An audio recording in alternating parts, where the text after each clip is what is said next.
Harrison Ford finally admits what he did to his first wife, and it is worse than anyone expected. At this year's SAG Awards, Harrison Ford stood on stage at the Shrine Auditorium. SAG-AFTRA was giving him a Lifetime Achievement Award, and the man started to cry. For about 15 years, going from acting job to carpentry and back to acting until I finally got a part in a wildly successful film. I was failing at school. I felt isolated, alone. And then I found the company of people putting on plays. People I once thought were misfits and geeks turned out to be my people. He was 83 years old, talking about struggling for 15 years, about carpentry, about failing over and over before Star Wars changed his life. And then, with his voice cracking, he thanked his beautiful wife, Callista, for giving him love and courage through all of it. All of it. Say thank you, truly, from the bottom of my heart, to my peers, to my extraordinary, beautiful wife, Callista. But here is what Harrison Ford did not say. He did not say Mary. He did not mention the woman who drove him to Los Angeles in a Volkswagen bus when he was nobody. He did not mention the woman who worked as a chef to keep the lights on while he failed audition after audition. He did not mention the mother of his two oldest sons, the woman who held his family together for 15 years of dead ends and empty bank accounts so he could chase a dream that looked like it was never going to happen. And the reason that matters, the reason this video exists, is because Harrison Ford has already admitted what he did. He told The Guardian, in his own words, "Sometimes I think I have been a better actor than husband or father." He has called his divorce from Mary his biggest regret. His biggest regret, those are his words, not hers, his. But admitting it in an interview and actually honoring it on the biggest night of your career are two very different things. And what happened on March proved that Harrison Ford still has not figured out the difference. This is the story of a confession that took 50 years and a woman who never needed one. They met at Ripon College in Wisconsin in the early 1960s. Harrison was studying philosophy and failing at it. He stumbled into a group of students putting on plays, found acting, and found Mary Marquardt. She was a talented illustrator, a serious student, and according to people who knew them, the kind of person who made a room feel steadier just by being in it. They married on June 18, 1964. Neither of them had a dollar. What happened next is a story that anyone who has ever bet on someone else's dream will recognize. Harrison Ford decided he wanted to be an actor. He wanted to move to Hollywood, and Mary said yes. She packed up her life, got in that car with him, and they drove to Los Angeles together to chase his dream. Not her dream, his. Harrison auditioned. Harrison got rejected. Harrison picked up a hammer and became a carpenter because acting was not paying for groceries. Their first son, Benjamin, was born in 1966, their second son, Willard, in 1969. Two small boys, a husband who could not catch a break, and Mary cooking, illustrating, doing whatever it took to keep the family afloat so Harrison Ford could keep reaching for something that showed no signs of reaching back. 15 years, that is not a typo. 15 years of watching the person you love fail and choosing to keep believing anyway. 15 years of stretching grocery budgets and putting his ambition ahead of your own career, your own plans, your own life. Harrison Ford himself acknowledged this on that very stage. He said, "I struggled for about 15 years, going from acting job, then carpentry, and back to acting, until I finally got a part in a wildly successful film." He remembers the struggle just fine. He just forgot to mention who carried him through it. But then, in 1976, everything changed. George Lucas cast Harrison Ford in Star Wars.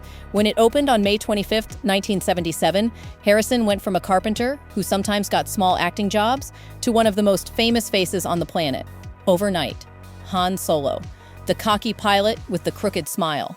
And one of the people who fell for him was already on set. Her name was Carrie Fisher. She was 19 years old. Harrison Ford was 33. He was married. He had 2 children at home. Now, something needs to be said here. Carrie Fisher was a complicated, brilliant, deeply honest woman. She died in December 2016. And this is not about tearing her down. She was 19, overwhelmed by the biggest movie of her life, and she fell for her leading man. That is a story as old as Hollywood. But the facts are brutal for Mary Marquardt, and they hurt even more because every single one of them came from Harrison Ford's own choices. In her 2016 memoir, The Princess Diarist, Carrie described the affair in her own words. She called it a 3-month one-night stand. She wrote, "It was so intense. It was Han and Leia during the week and Carrie and Harrison during the weekend." Think about that. They were playing lovers on camera. And then the cameras turned off and they kept going. She also wrote something that tells you how the power worked in that relationship.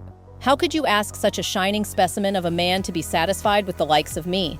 Even Carrie Fisher, one of the funniest and most fearless people in Hollywood, felt small next to Harrison Ford.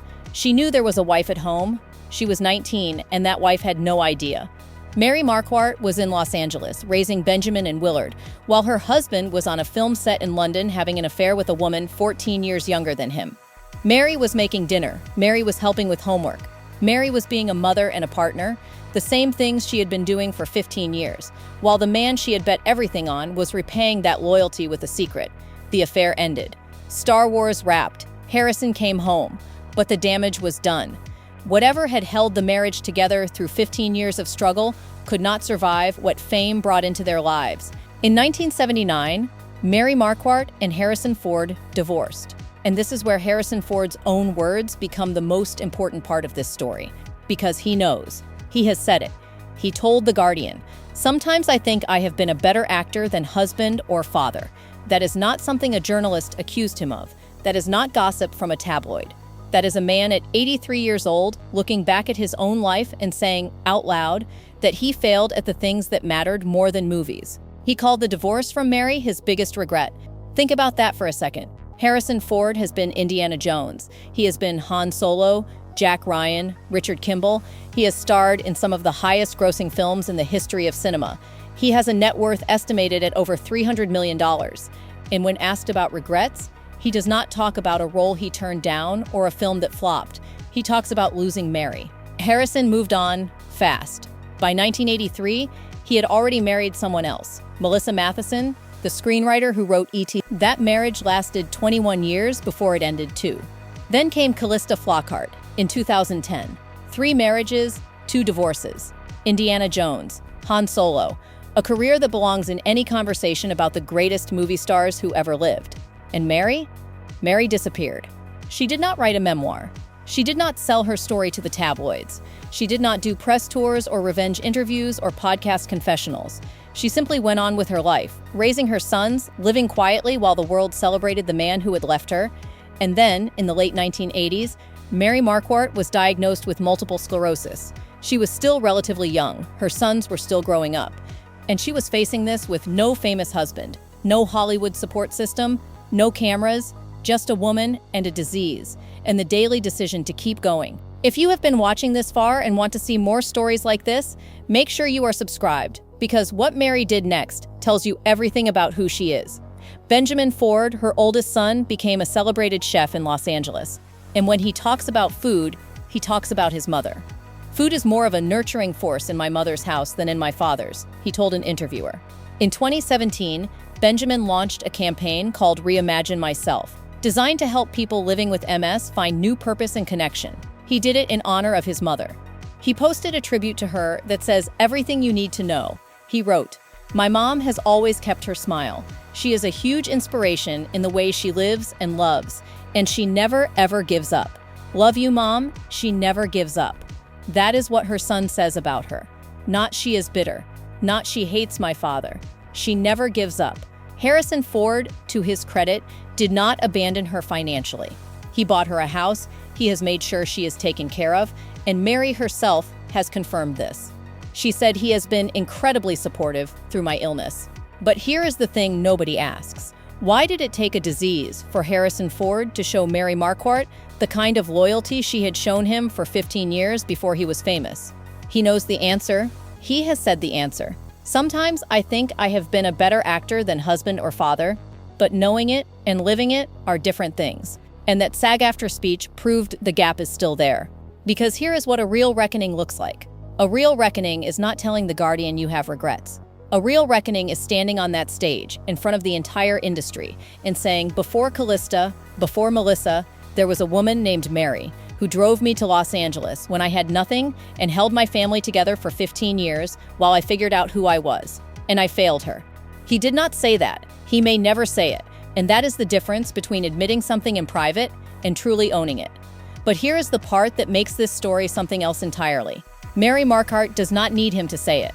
When she was asked about Harrison, about the man who left her, about the divorce that could have made her famous if she had chosen to weaponize it, she said this: "Harrison and I just grew apart, but we remained great friends through the years. He bought me this house and has been incredibly supportive through my illness. We are family, and he has stuck by me through thick and thin. We are family. After the betrayal, after the divorce, after watching him marry 2 more women, after fighting a disease that takes a little more from her every year while he became the most famous actor alive, we are family." That is not weakness. That is a woman who decided that her peace mattered more than his punishment, that her son's relationship with their father mattered more than her own anger, that grace was something she owed to herself, not to him. Benjamin Ford became a celebrated chef. Willard has lived a more private life. Both sons have maintained relationships with both parents, and that did not happen by accident. That happened because Mary Marquardt chose every single day not to make her children pick sides. She could have poisoned them against their father. She had the material. She knew what happened on that Star Wars set, and she chose not to use any of it. So here we are, March 2026. Harrison Ford is 83 years old, holding a Lifetime Achievement Award, being celebrated by an industry that made him rich and famous.